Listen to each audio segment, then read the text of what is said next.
fiery horse with the speed of light, a cloud of dust, and a hearty Hi-Yo Silver, the Lone Ranger.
With his faithful Indian companion Tonto, the daring and resourceful masked rider of the plains led the fight for law and order in the early western United States.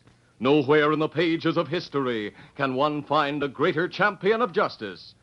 Return with us now to those thrilling days of yesteryear. From out of the past come the thundering hoofbeats of the great horse Silver. The Lone Ranger rides again. Come on, Silver. Let's go, big fellow. Hi-Yo Silver! Away!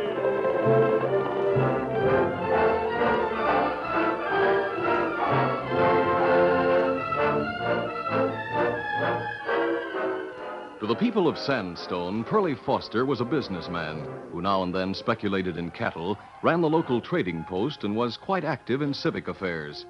Also, he operated a ranch a few miles from town. He didn't often go to the ranch, but one evening, close to midnight, he rode out in that direction. On the ridge above the creek bottom, he reined up. Oh, whoa there. Whoa, boy, whoa. Hey, what's going on down there?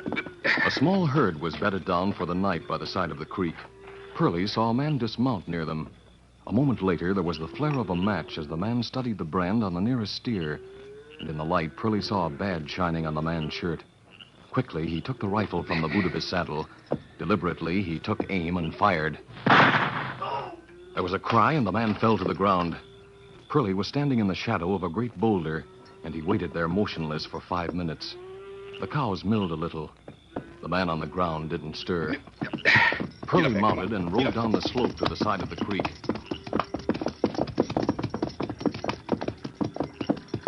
Easy, steady. There, he dismounted and knelt beside the man who wore the badge. Killed him clean. Well, Sheriff, this is the last time you meddle in business that doesn't concern you. It's a fancy shooting iron you got. Might as well take it along with me. Yeah. Get up there. Come on. Get up.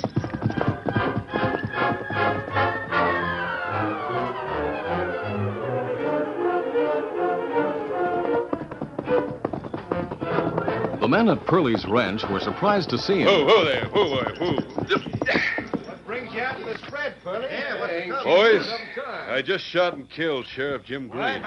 Well, what did you do that for, Pearlie? You'll swing for her. No, I won't. I caught him prying into that herd we rustled last night. He didn't know what hit him. You ambushed him? I sure did. Are you sure he's dead? Here's his gun. Yeah. What's that thing hanging from the butt? Some sort of lucky charm, I reckon. It's a silver bullet. Looks like his lucky charm didn't work. Maybe it'll work better for me than for him. I'm keeping his gun for a souvenir. I've got plans. What are they? Verde County's going to need a new sheriff. Maybe on top of my other jobs, I can be that sheriff.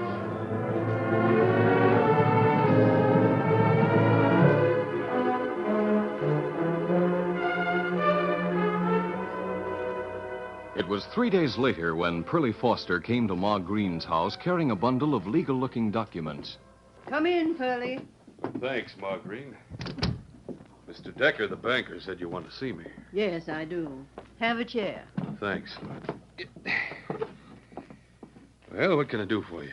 What's this about some of my friends circulating petitions to have me appointed sheriff? I understand you've got a hand in it. That's right, Ma Green. The good people of Verde County want to make sure they get a sheriff just as honest and upstanding as your late husband. They think you're the one to take over the job. But, Pearlie, that's nonsense. I'm a woman. Being a sheriff's a man's job. Ma Green, I dislike to bring up a personal matter, but under the circumstances, I know you'll understand. What do you mean? Your husband and I were friends. We were a lot closer than most folks, even you, know about. He told me a lot of things in confidence, particularly about his financial affairs. He did? They weren't in too good shape when he was killed. I know that. Yes, I guess you're right. Did he borrow money from you, Pearlie? Well, that was between him and me, Ma. It's not important one way or the other. So you can just forget about that. I was going to say, I don't know how I could pay you. Forget it. You don't owe me a cent. But you're going to need money to live on. Yes, I'm quite worried about it. Have no relatives to go to. Of course, I could sell our home place, and Jim and I were happy here. I don't think I could stand to sell it. You won't have to, Ma Green.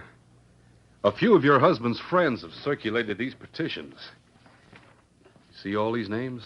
Oh, why, there must be hundreds of them. Everyone's a friend of yours. They want you to be sheriff. But, Pearlie, the governor might have someone in mind to take my Jim's place. Not when he sees these petitions. He'll appoint you without question. Governor knows where he gets his votes. Pearlie, I appreciate this. Oh, it touches me deeply to know that I've got so many friends in Sandstone and Verde County, but I couldn't arrest anyone. I haven't shot a gun since I was a girl back in Missouri. You don't have to worry about that. You just take the job, draw your salary, and let your chief deputy and his men handle things. But Jim never appointed a chief deputy. He said it was a waste of the taxpayers' money. Of course, I know the law says he was entitled to one. I thought you'd bring that up. I have the answer. You have? Ma, for the past few years, I've been working hard and saving my money. Uh-huh. Here recently, I've been thinking of taking it easier. Spending more time doing things for the community that's been mighty good to me. I'll take over the chief deputy's job at no pay. That is, if you want me. Pearlie, I don't know anyone I'd trust more than I would you. Then you'll let me send these petitions to the governor? A lot of your friends will be mighty disappointed if you don't. Well, I wouldn't want to let them down. Jim wouldn't want you to either. You know, it's these same folks who voted Jim into office for 20 years. That's right. They did. Then send in the petitions. If the governor appoints me sheriff, I'll take the job. I knew you'd see it that way. But I'm doing it on one condition, Pearlie. What's that?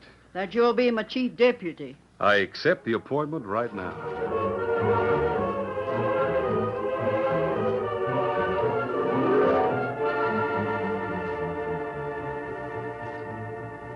Impressed by the number of names on the petitions, the governor appointed Ma Green to serve out the remainder of her late husband's term of office. The trusting woman promptly swore in Pearlie Foster as her chief deputy, then went about her household duties as usual. Some 3 months later, the Lone Ranger rode into camp where Tonto had been waiting 2 days for his return. Oh, Silver. Oh, easy, steady. Aye, Kimasabi. Aye, Tonto. Steady, Silver. You see your friend, the governor? Yes, and we must break camp at once. We're going to Sandstone in Verde County. Oh, why we go there? While I was visiting the governor, he told me that he had made an unusual appointment. He made a woman the sheriff in Sandstone to fill the unexpired term of Sheriff Green. Oh, me remember Jim Green. Him good sheriff. Yes. The governor said he appointed Mrs. Green after Jim was killed because the people of Verde County seemed to want her in the office. But he's already had numerous complaints about her. Why people complain? Because crime has increased there since she took office. The governor says he dislikes to remove her because he knows she needs the money. He's asked that we ride down there and investigate the situation. Oh, me feed horses. Then we break camp. Good. In Verde County, Deputy Pearlie Foster rode from town to his nearby ranch to discuss a problem with his men. Whoa there. Whoa, boy. Whoa. Oh, Pearlie. What's right? Tex, I have some business to take up with you and the boys. First there's a lot of talk going on in the county, and I don't like it. I think I know what you mean. I heard some of it myself. Ma Green just had me in the mad about it. She wanted to know why I wasn't catching more crooks. Did you tell her? It's not funny. First thing we know, the governor will remove her from office, and where'll we be? The boss is right. A real sheriff might make it hot for us. As it is, Ma Green wears the badge, but I'm the sheriff. I want it to stay that way. Maybe we'd better lie low for a while and let things quiet down. Well, we got to do better than that. People are plenty riled right now. What more can we do? Well, I was coming to that. Tonight, the bank's sending a shipment of money on the stage to Centerville. Old Decker's asked Ma Green to assign a couple of deputies to ride along with it. Now, this is our chance to put on a big show for the taxpayers. I don't get it. Tex, I'm putting you and Joe aboard the stage with shotguns. The rest of you go with Alex and hold up the stage about 10 miles out of town. Or try to. It'll be a big sham battle. Tex and Joe will run the lot of you off, and the stage will go through. It'll show we're on the job maintaining law and order. And it'll convince Decker I'm doing my best to protect his money. That's what he's interested in. But he's got influence with the governor. But, Pearlie, What is it, Joe? someone's likely to get hurt if the boys sling too much lead. They'll be ordered to shoot high. Good. All right, I'll be getting back to town. Tex, you and Joe show up in time to get aboard the stage. All right, Pearlie. All right, I'll see you then. Get up there. Come on.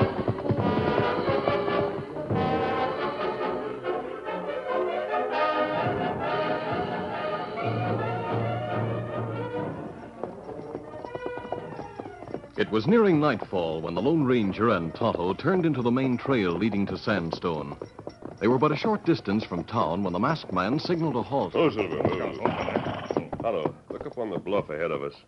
Isn't that a group of men and horses in that timber? Light not good now. But me see something move there. Yes, they seem to be moving out of the timber. We'll be able to see them better in a moment. Oh, me see him now. Them ride toward pass. Listen, Me hear stagecoach. coming through the pass. Tonto, I wonder if those men are going to hold up the stage. We go see. Yes. But we've got to keep to cover or we might be mistaken for bandits. Come on, Silver. Get him up, Scout.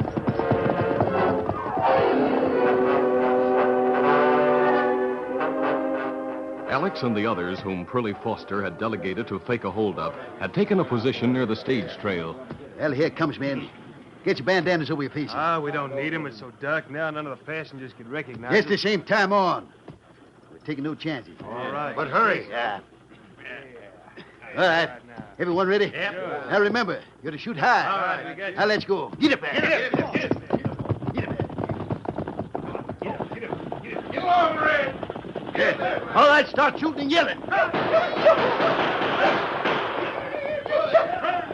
Pearlie Foster's men charged both sides of the coach, yelling and shooting and making a big pretense of trying to stop the racing stage. Inside the coach, Tex and Joe opened fire with their shotguns, which made much noise but did no harm. To the passengers and the driver, it looked like a running battle, the outcome of which would soon be decided. Then suddenly, from out of the deepening darkness, other guns began to blaze. And a sudden panic gripped the outlaws on horseback. All right, get the cover. Over this way. Get it. Get it. The outlaws scurried to the protection of nearby rocks, taking the wounded men with them. I've been hit. The dirty double-crossers got me. All right, return the fire. What happened, Alex? That's a double cross. Pearlie Foster had some gun slicks laying for us. They're in the timber yonder. I saw the flashes of the guns. We'll flush them out. Ready? All right, let's get him. Get up there. Get up.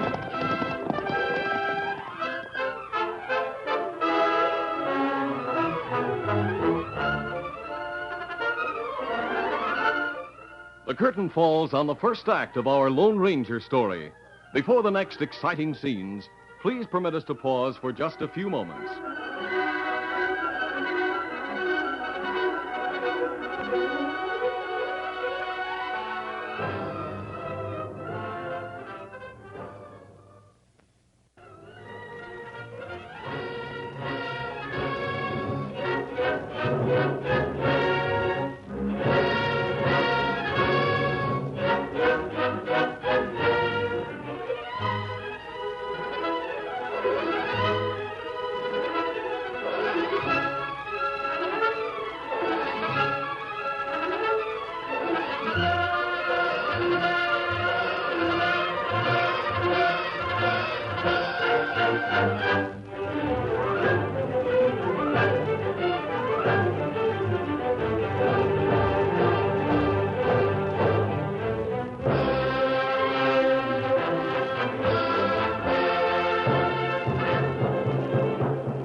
to continue our story.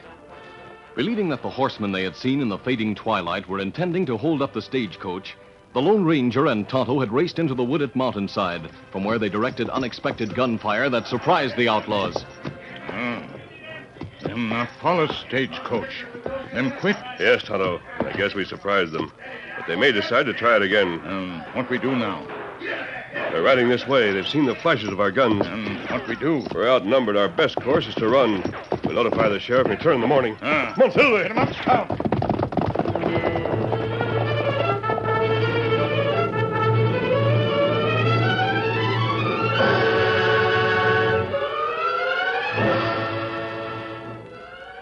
Though it was early evening when the Lone Ranger and Tonto reached Sandstone, the town was quiet.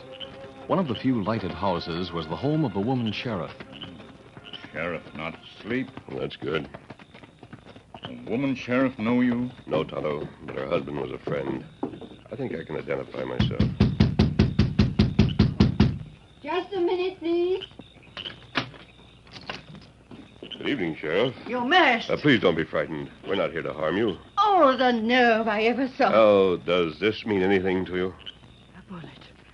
A silver bullet. Yes. I knew your husband. He was my friend. Oh, land sakes alive. And I'll bet that Injun's name is Tonto.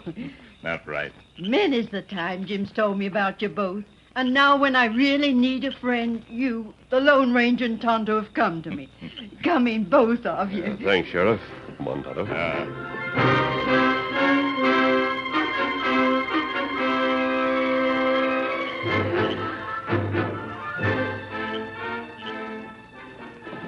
Meanwhile, after having been outdistanced by the Lone Ranger and Tonto, the outlaws, led by Alex, halted their horses.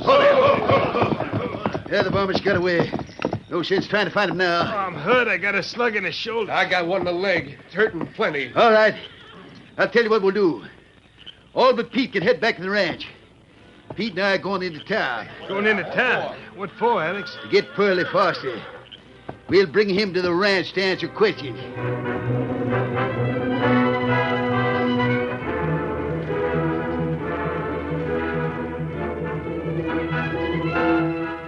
Pearlie Foster was seated in the office of his trading post when Alex and Pete came through the door. Hey, Alex and Pete. All right, come on, Pete, shut the door. Right. Well, boys, how'd things work out? Not the way you planned it, you double-crossing skunk. What are you talking about? You know what I'm talking about. And keep your hands on that desk where I can see him. Just a minute. Put down that gun. Hey, Pete, get his gun before he pulls any tricks. Yeah. There, I got it. I don't get this. Something go wrong tonight? Yeah, plenty wrong. Where's your horse? In the stable back of here where I usually keep him. Hey, come on. We'll go saddle him. All right, get moving. Hey, where you taking me? Yeah, to the ranch. Some of the boys who got shot tonight want to have a talk with you, Pearlie. Shot? And you needn't act surprised. Put out the light, Pete. We'll get going.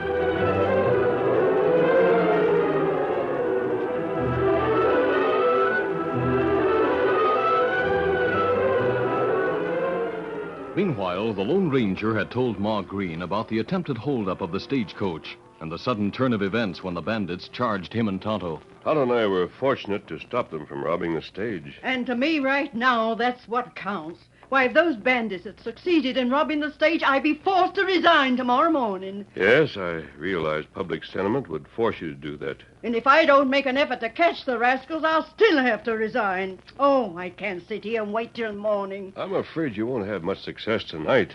We'll not be able to pick up the trail till daylight. I know a man back in the hills who has a pack of bloodhounds. Oh, well, that's different. If we can pick up the trail of even one of the outlaws, we can find their hideout. You bet we can. But first off, we'll ride out and get Pearlie Foster. He's my chief deputy. I believe he runs a trading post, doesn't he? Yeah, we'll ride by there. If he's not there, he'll be at his ranch. Anyway, we need his ranch hands for a posse. Very well.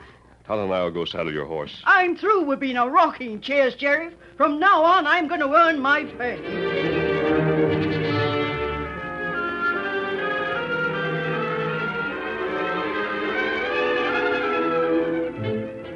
Seeing no light in the office of the trading post, the Lone Ranger, Tonto, and Ma Green headed for the Foster Ranch. They traveled by way of a shortcut and reached the ranch ahead of the men who were coming from the scene of the gunfight and the men who were bringing Pearlie from his office. Strange no one's here. I'll light the lamp. We'll wait for them. There it is on the table. There. Now, just sit down, Sheriff. It's almost 10 o'clock. Someone should be coming in soon. Think I'll take a look around. First time I've seen Pearlie's ranch. Quite a layout he's got here. For a few moments, Ma Green browsed about the room. Then she stopped in front of the fireplace mantel. A revolver lay upon it. For a few seconds, she studied it in silence, then reached a lean hand forward and picked it up. Now, where did he get this? That gun? Take a look, my friend. See this silver bullet fastened to the butt? Yes. You gave a silver bullet to Jim. He prized it so much he had a silver link made, and he attached it to the butt of his gun. You mean that's your husband's gun? Yes, it's his. It was missing from his holster when they found his body. The fact that the gun is here is good evidence that Pearlie Foster shot your husband. Kimasabi! Kimasabi! Yes, Tonto. There are horsemen riding this way. Must be Pearlie and his boys riding in. Tonto, get our horses to the back of the ranch house where they'll not be seen, but hurry. Me hide him. I'm going to have a talk with Pearlie Foster about how he got this gun. No, not now. Come quickly into this side room. But why are we hiding? I want to ask that critter some questions. Wait, Sheriff, wait. Now, quickly, inside here.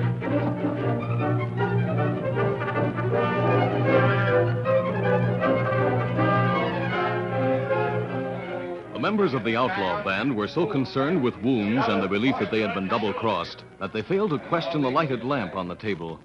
And only a few yards away, the Lone Ranger and Ma Green watched and listened. They're the ones who tried to hold up the stage. From what they say, they're the outlaws. I suspected Tonto and I wounded some of them. But where's Pearlie? They seem to be blaming him. I hear talk of a double cross. So do I. Yeah, I think I understand the situation now. You do? They seem to think that the men who fired on them tonight were doing so under orders of your chief deputy. You mean you and Tonto were the ones who fired at them? Yes. Listen, someone's coming. Here they come, boys. They got the mangy critter. Yeah, they've got Pearlie. Right, here's men. Get in there, Pearlie. Now, hold on, Alex. Let me talk to the boys. We'll do the talking, won't we, boys? Alex. All right. Just take a look at those men. See that blood on them? Bandages? Look here. You said everyone would shoot high. But I tell you, I didn't have anything to do with it. Why, you sure did. I didn't try to double-cross you, men. You're lying. You had gun slicks hidden in the timber. They tried to gun the lot of us. You know folks in the county were getting fed up with more Green. You figured she'd be fired soon. That would let you out. So you wanted to grab all the gravy for yourself. And maybe Texan Joe was in on it too, huh? You bet they were. They never got scratched. Now, boys, listen By to me. gunning us, you figured you and Texan Joe could grab the loot we've stored up here, huh? But your game's up. So we're going to give you what you tried to give us. Shoot the skunk. No, you don't. Don't make a move. What, Sheriff? Ma Green. Drop that gun, Alex. Why, you old woman. I'll give the same to anyone else who draws a gun. I don't know what this is all about, but you're not shooting Pearlie Foster. Get me out of here, Sheriff. They'll kill us both if you don't. You bet I will, Pearlie. Where'd you pick up some trash like this for ranch hands? Well, I didn't know they were outlaws. What do you think he is, Sheriff? Get him to tell you how he gunned your husband in the back. My husband? I don't believe. Yeah? Then how'd he get that gun? Gun? What gun? The one you've got in your hand. It's Jim's gun. Yes, I know. Give me that. I got it. Pearlie Now Foster! stand back, all of you. Why didn't you gun him, Alex? I wasn't watching him. Now listen to me, all of you. I told you I didn't have anything to do with that shooting out in the trail tonight. This proves it. How does it prove it? What do you think she's doing out here snooping around? She knew that was her husband's gun, you jugheads. You bet I did, you murdering skunk. See, what did I tell you? She must have sent someone along to guard the stage without telling me. Then she followed you men here and sneaked in through the back door. Now we're all in the same boat. She knows our game. Best thing we can do is patch this thing up and quick. Well, I'm willing. I guess I was wrong. Now there's only one thing left to do. That's make her talk. And after she's told who she sent out with the stage, we'll do the same to her as we did to her husband. Then we'll take over the job as sheriff, sure enough. Now, old lady, if you're smart, you'll start talking. If I told you shut up your boys tonight, would you kill me? Well, maybe not. Just start talking. It was the Lone Ranger and his Indian friend. What's funny about that? Don't try to use that gun, Pearlie. You got more than your men got on the trail tonight. Hey, it's him. It's a masked Don't man. draw on him. He's a shooting fool. Cover the door, Tonto. Them not get out. And now, Pearlie Foster, I'll take that gun. Take the guns from the rest of them, Sheriff. Tonto and I will keep them covered.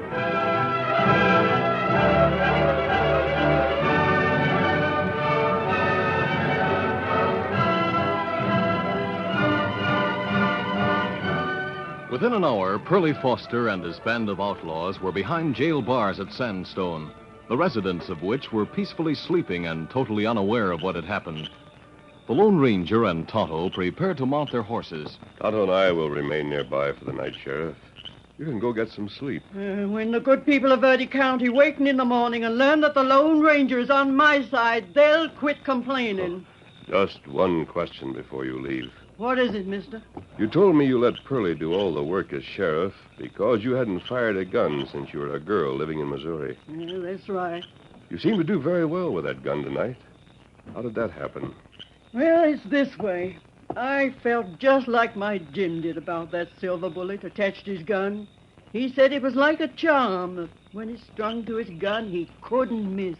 And if he hadn't been ambushed and shot in the back, he wouldn't have missed. He sure wouldn't have. Say, if you stay on as a deputy... You'll do all right without me, Sheriff. Easy, fella. But if any more Pearlie Fosters show up, I'll be back to help you. Come on, Silver! Come on, down! Gosh, no wonder Jim thought so much of the Lone Ranger. Hail, Silver! Hoy!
This is a feature of the Lone Ranger Incorporated, created and produced by George W. Trendle, directed by Charles D. Livingston, and edited by Fran Stryker.